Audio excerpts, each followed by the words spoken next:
Қонаққа келді міне Жамбыл атам. Сан жылдар жүк көтерген бүкір жатам. Ата-бабаң дәуіріне мейір қонған, қуанып жастығына сенде ботам.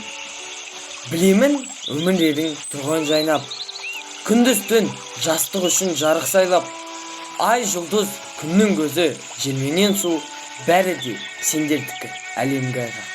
Сталин асқан дана балаларым, болмайды одан жақын аналарым, жайнатып жүрегіне жол төгіп, барлық Дүниеде барлық жанның мейірімді ой, адамға бақытты өмір көрсеткен жол.